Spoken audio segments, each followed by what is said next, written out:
और उस वक्त एक बड़ी खबर मिल रही है। बाटला हाउस केस में सजा का ऐलान हो गया है। दोषी आरिस खान को फांसी की सजा मुकर्रर की गई है। दिल्ली के साकेत कोर्ट ने ये सजा सुनाई है। कोर्ट ने रेयरेस्ट ऑफ रेयर केस मानते हुए आरिस खान को, जो कि इस मामले में दोषी करार दिया गया है, उसे फांसी की सजा सुनाई है, यानी फांसी की सजा मुकर्रर की है। तो ये बड़ी खबर आपको बता दें। देखिए, बाटला हाउस में एनकाउंटर ने दहलाकर रख दिया था। वहां पर आतंकियों के छिपे होने की सूचना मिली थी उस वक्त पुलिस को, और जब पुलिस वहां पर पहुंची थी तो ताबड़तोड़ फायरिंग शुरू हुई थी और अब इस मामले में दोषी को फांसी की सजा सुनाई गई।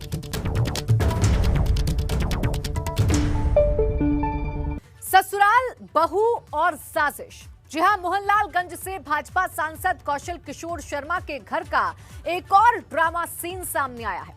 दरअसल ये सब कुछ उस साजिश का हिस्सा है जो बीते 2 मार्च को शुरू हुई थी, जब कौशल किशोर के बेटे आयुष को गोली मारी गई थी। गोलीकांड की हकीकत सामने आने के बाद एक ड्रामा सीन बाहर आ रहे हैं और अब इस बार सांसद की बहू ने खुदकुशी की कोशिश की।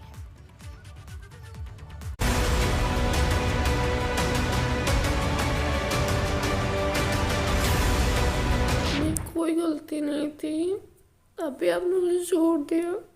मैंने कुछ किया ही नहीं था, तभी आपने मुझे ब्लेम किया। झूठे झूठे आरोप लगा दिए सबने मिलके। मेरी कोई गलती नहीं थी। मैंने कहाँ गलती करी थी? तुम्हारे साथ रही इसलिए गलती करी, तुम्हारे साथ शादी करी इस चीज़ की गलती करी। खुश थी मैं जैसे भी थे।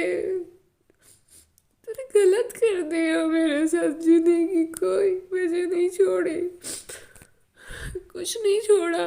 कितना लड़ू सबसे, क्योंकि तुम्हारे पापा सांसद है ना, तुम्हारी माँ विधायक है। मैं कुछ नहीं कर सकती, कहीं जाऊंगी कोई सुनेगा नहीं, मैं किसी से लड़ नहीं सकती। ये लड़की कोई और नहीं बल्कि मोहनलालगंज से भाजपा सांसद कौशल किशोर की बहू अंकिता है। वही अंकिता जिसको लेकर पिछले करीब 1 पखवाड़े से हाई वोल्टेज ड्रामा जारी है। कभी सांसद के बेटे को गोली मारने जैसा कांड सामने आता है तो फिर गोली कांड में खुद सांसद के बेटे का नाम सामने आता है। फिर अचानक सांसद का बेटा गायब हो जाता है और आरोप बहू अंकिता पर आ जाते हैं। लेकिन ड्रामा खत्म नहीं होता और अब सांसद की बहू अंकिता का ये वीडियो और इसके बाद एक और खौफनाक कदम।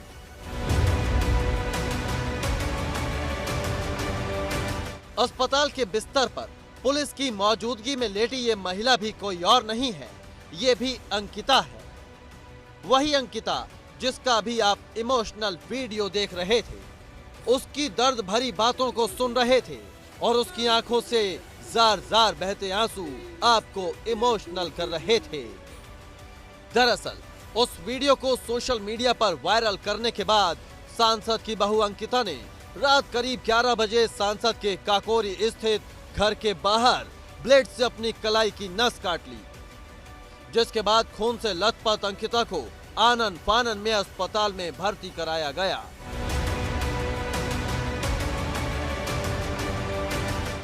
दरअसल बीती 2 मार्च को जब से सांसद कौशल किशोर के बेटे आयुष को गोली मारे जाने का कांड हुआ है, तब से एक के बाद एक कहानी सामने आती जा रही है। पहले गोली मारने वाला वो शख्स सामने आया था जिसमें उसने गोली कांड के पीछे आयुष की साजिश को उजागर किया था। तो गोली तुमने कहां से मारी है? आगे से, पीछे से, किधर से? आगे से मारी। आगे से कैसे मारोगे यार?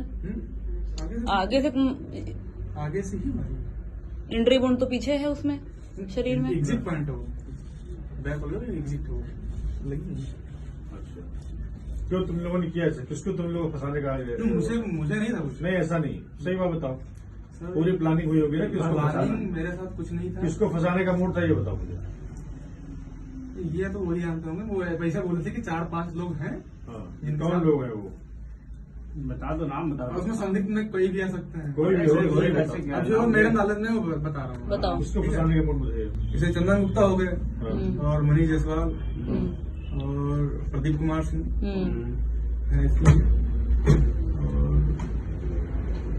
दोनों वो जिसका नाम मुझे नहीं पता। इसके बाद से पुलिस आयुष की तलाश कर रही थी, लेकिन गोली लगने के बाद अस्पताल में भर्ती आयुष अचानक गायब हो गया। पुलिस तलाश करती रही लेकिन आयुष नहीं मिला। फिर आयुष की पत्नी अंकिता उसके गायब होने के पीछे अपने ससुर और विधायक सास पर आरोप लगाती रही। फिर अचानक बीते रविवार को आयुष मड़ियाव थाने पहुंचा और अपने बयान दर्ज करा दिए, यानी एक और फिल्मी सीन की तरह ड्रामा। 41 की नोटिस आयुष के घर में तामीरा कराया गया था, उसी के लिए उनको आज डेट दी गई थी। वो आए थे और जो भी केस हुआ था उस दिन, उसके बारे में उनसे पूछताछ की गई। उन्होंने काफ़ी चीज़ें बताई हैं और अभी पूछताछ और चलेगी। जब और कुछ जाना होगा तो उनको फिर दोबारा बुलाया जाएगा। आप लोग कर सकते थे क्योंकि पूछताछ में बहुत सी चीज़ें निकल के सामने आई होगी, कुछ एलिगेशन जो थे वो लगे, क्या आपने पाया उसमें? अभी ये सब तफ्तीश का विषय है, अभी कुछ क्लियरली उन्होंने बताया नहीं है और बाकी चीज़ें फिर उनको बुलाया जाएगा, तब आगे की पूछताछ होगी इसमें। काफी दिनों तक आयुष का गायब रहना और फिर अचानक मड़ियाव थाने पहुंचने की बात जब उसकी पत्नी अंकिता को पता चली तो वो भी थाने पहुंच गई। लेकिन अंकिता का आरोप है कि पुलिस कर्मियों ने उसे आयुष से मिलने नहीं दिया। दुनिया से जा रही हूँ, तुम रहना खुश। जहाँ पे तुमको कोई प्यार नहीं करता था, तुम ही तो कह देते ना कि तुम्हारे घर वाले तुमको प्यार नहीं करते, है ना। आज तुम उनके पास ही चले गए हो वापस, मुझे छोड़ के।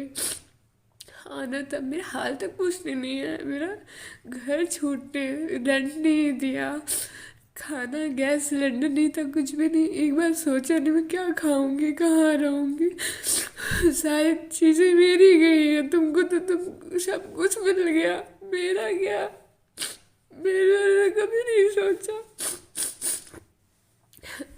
मैं इंतज़ार करती रही कि तुम आज आ जाओगे, कल आ जाओगे, शायद तुम सरेंडर करो तो मैं तुमसे एक बार मिल पाऊँ, मैं बात कर पाऊँ। आज तुम थाने में गए थे, बस वीडियोस भी हैं। मैं गई थाने पे, लोगों ने बोला तुम नहीं है, सब झूठ, सब मिले हुए एक तरफ से।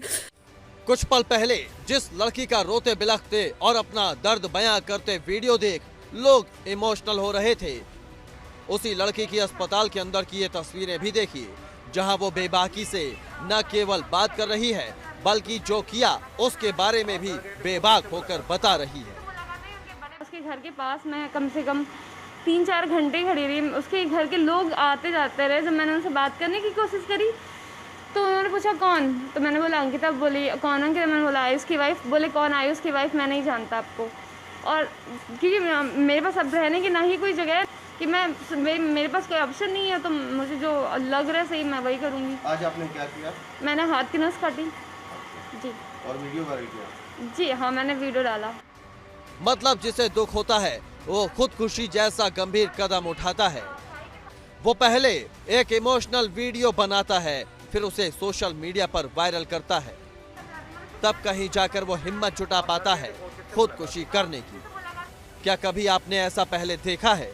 अंकिता का ये अंदाज बताने के लिए काफी है कि आयुष और अंकिता ने मिलकर एक बड़ा प्लान बनाया था जो फेल हुआ और अब दोनों एक दूसरे के खिलाफ खड़े हैं और इस ड्रामे की तस्वीरें अब एक एक कर बाहर आ रही हैं।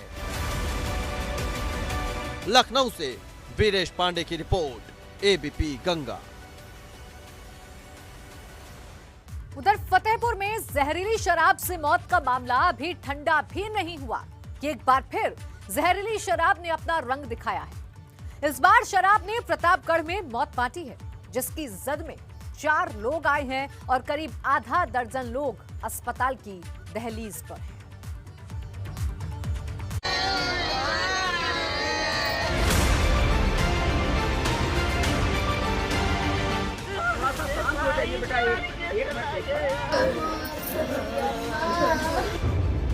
शराब की शक्ल में फिर मौत का तांडव।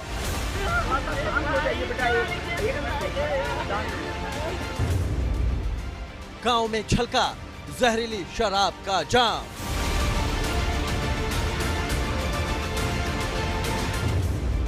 जहरीली शराब पर लगाम के दावे हुए फेल।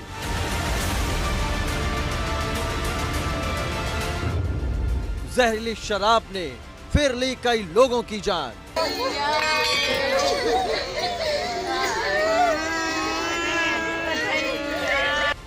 ये तस्वीरें एक बार फिर ग्रामीण इलाकों में पसरे शराब माफिया के जहरीले डंक की हैं। कई जिंदगियां तबाह हो चुकी हैं और कई मौत के मुहाने पर खड़ी हैं। ये तस्वीरें प्रतापगढ़ जिले की हैं। यहाँ की संग्रामगढ़ कोतवाली इलाके में इस वक्त कोहराम मचा हुआ है। चारों तरफ मौत का मातम है, क्योंकि जहरीली शराब ने इस इलाके के 4 लोगों की जिंदगी छीन ली है। शराब ने फिर खेला मौत का गंदा खेल।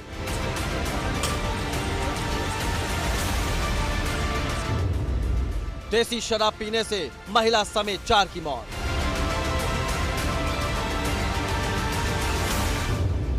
गांव में हो रहा था जहरीली शराब का कारोबार।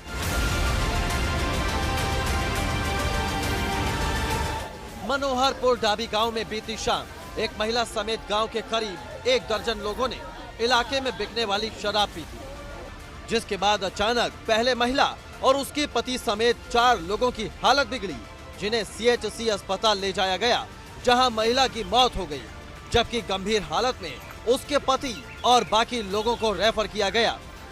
कुंडा ले जाते वक्त रास्ते में महिला के पति की भी मौत हो गई और उन 2 लोगों की भी जान चली गई, जिन्हें लखनऊ के लिए रेफर किया गया था।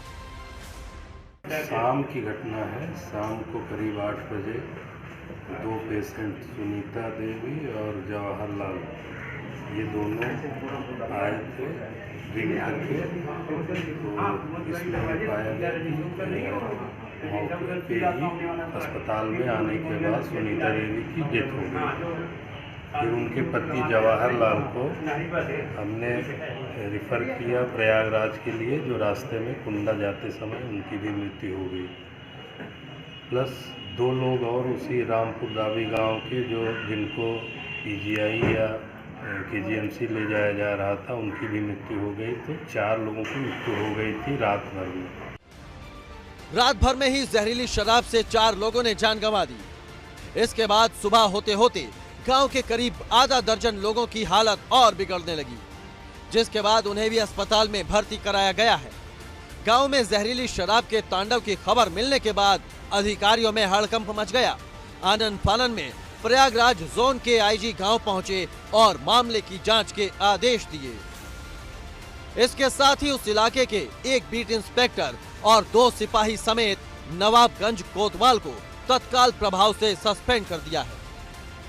प्रतापगढ़ के थाना संग्रामगढ़ में देशी शराब अधिक मात्रा में पीने से अभी तक 4 लोगों की मृत्यु हुई है। शराब का नमूना मिला है, उसका परीक्षण कराया जा रहा है।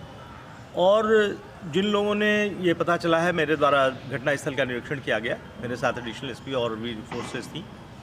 ये जो शराब मिली है उसका परीक्षण कराया जा रहा है और ये पता चला कि जिन लोगों ने अधिक मात्रा में परसों और कल शराब पी है, इसमें मरने वालों में 1 तो महिला है और 3 पुरुष हैं। बाबूलाल पटेल नाम का एक व्यक्ति है जो चोरी छिपे ये देशी शराब बेचता है, और इसके भाई की और इसकी पत्नी की गिरफ्तारी की गई है। इसके साथ जो लोग भी शामिल हैं, बेचना की जा रही है, उसकी गिरफ्तारी जल्दी से जल्दी की जाएगी और उचित धाराओं में मुकदमा भी कायम किया जा रहा है। ये घटना चूँकि एक गंभीर घटना है और इसमें जिसकी पुलिस फोर्स के जिन लोगों की लापरवाही, जिनका क्षेत्र है, उस क्षेत्र के बीट SI का, बीट के कांस्टेबल का, 2 कांस्टेबल का, 1 SI का, और जो थाना अध्यक्ष हैं, ये थाना पड़ता है नवाबगंज, उनको सस्पेंड किया गया है। और एक्साइज के भी जिन लोगों की लापरवाही इसमें पाई जाएगी, उसके विरुद्ध भी कार्रवाई के लिए जिलाधिकारियों को बताया गया है। प्रतापगढ़ में जहरीली शराब से मौत होने के महज 48 घंटे पहले ही फतेहपुर के गाजीपुर में भी 2 मजदूरों की मौत जहरीली शराब पीने से हुई थी। साथ ही करीब 2 दर्जन लोगों को गंभीर हालत में कानपुर के हेलट अस्पताल में भर्ती कराया गया था। अस्पताल पहुंचे पीड़ितों के परिजनों ने आरोप लगाया कि स्थानीय पुलिस की मिलीभगत से ही इलाके में जहरीली शराब का कारोबार हो रहा था।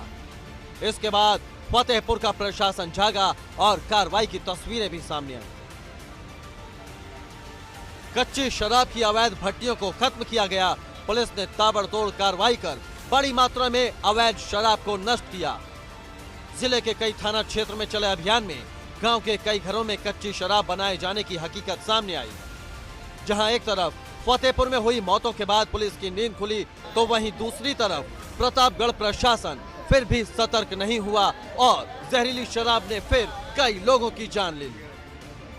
ये घटना बता रही है कि जहरीली शराब का कारोबार करने वाले स्थानीय प्रशासन की शह पर लोगों को मौत बांट रहे हैं। प्रतापगढ़ से सुलभ और फतेहपुर से संदीप की रिपोर्ट, एबीपी गंगा। तो शहर दर शहर मौत के सौदागर अवैध शराब के रूप में मौत बांट रहे हैं। लगातार कार्रवाई का दावा किया जाता है, लेकिन उन कार्रवाइयों का असर जमीन पर नजर नहीं आता है। कुछ दिन पहले सोशल मीडिया पर एक वीडियो वायरल हुआ था, जिसमें एक युवक शादी समारोह में रोटी बना रहा था, लेकिन रोटी को तंदूर में लगाने से पहले वो हर रोटी पर थूकता दिख रहा था। ठीक ऐसा ही एक और वीडियो अब गाजियाबाद से भी सामने आ चुका है और अब रोटी के इन मुजरिमों पर रासुका लगाने की तैयारी है।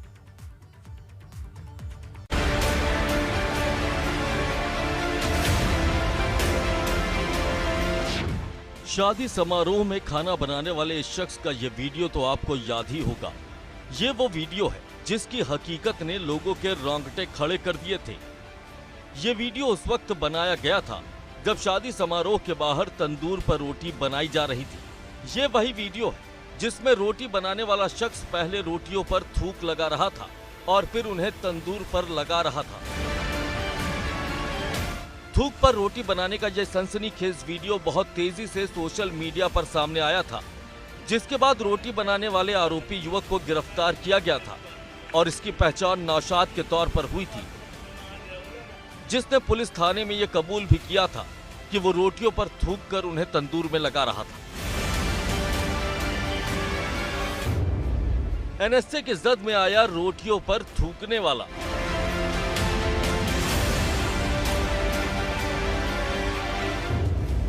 थूक कर रोटी बनाने वाले की बड़ी मुश्किल है।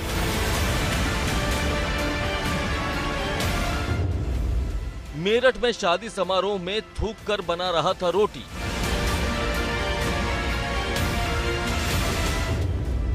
गाजियाबाद में भी सामने आया थूक कर रोटी बनाने वाला वीडियो। मेरठ में शादी समारोह में तंदूरी रोटी बनाते वक्त रोटी पर थूकने वाले एक और शख्स का वीडियो कुछ दिन पहले सोशल मीडिया पर जमकर वायरल हुआ था, जिसके बाद एक सामाजिक संस्था के कार्यकर्ताओं ने आरोपी नौशाद को पकड़कर पुलिस को सौंप दिया था। इसके बाद पुलिस ने आरोपी नौशाद के खिलाफ गंभीर धाराओं में केस दर्ज कर उसे जेल भेज दिया था। कुछ समय पूर्व जनपद मेरठ में एक मामला सामने आया था, जिसमें एक व्यक्ति था जो खाना बना रहा था किसी समारोह में, और उसमें एक सीसीटीवी फुटेज प्राप्त हुई जिसमें वो बार बार उसमें थूकते हुए उसकी फोटो मिली थी। उस आधार पर तत्काल पुलिस ने मुकदमा पंजीकृत करके उस अभियुक्त को गिरफ्तार किया और उसको जेल भेजा गया है। लोगों की भावनाओं को आहत करने वाले इस वीडियो के बाद पुलिस नौशाद पर कानूनी शिकंजा और भी सख्त करने जा रही।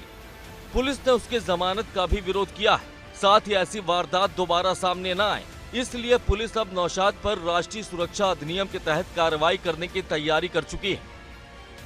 क्योंकि अत्यंत गंभीर प्रवृत्ति का मामला था और इससे पूरे जनपद में काफी रोष था, इसको देखते हुए माननीय न्यायालय में उसकी बेल का विरोध किया गया है और इसके साथ ही उस व्यक्ति के विरुद्ध एनएसए की कार्रवाई सुनिश्चित की जा रही है।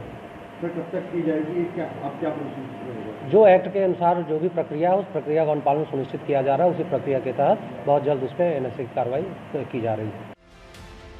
मेरठ के सनसनीखेज वीडियो के बाद बीते शनिवार को गाजियाबाद से भी एक ऐसा ही वीडियो सामने आया। इस वीडियो में भी एक शख्स रोटी बना रहा है और रोटियों को तंदूर में लगाने से पहले उन पर थूकता दिख रहा है। ये वीडियो गाजियाबाद जिले के भोजपुरा थाना क्षेत्र का है।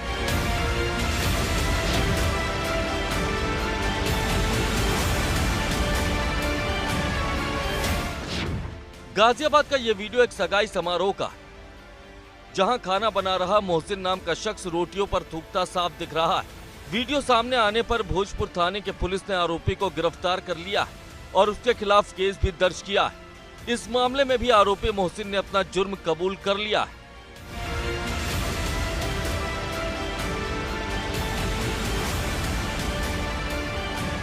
ये दोनों वीडियो बेहद हैरान करने वाले हैं। ये वीडियो लोगों की भावनाओं को आहत करने वाले हैं, क्योंकि खाने को पाक साफ समझा जाता है। ऐसे में उस खाने पर थूक कर पकाना बेहद सनसनीखेज है और लोगों की भावनाओं के साथ खिलवाड़ करने वाला है। ऐसा करने वालों के खिलाफ मेरठ पुलिस की कार्रवाई जरूरी भी है, क्योंकि थूक लगाकर खाने का सामान बेचने वाले कई वीडियो पहले भी सामने आ चुके हैं, जिनकी वजह से लोगों के बीच में आपसी तनाव भी बढ़ा है।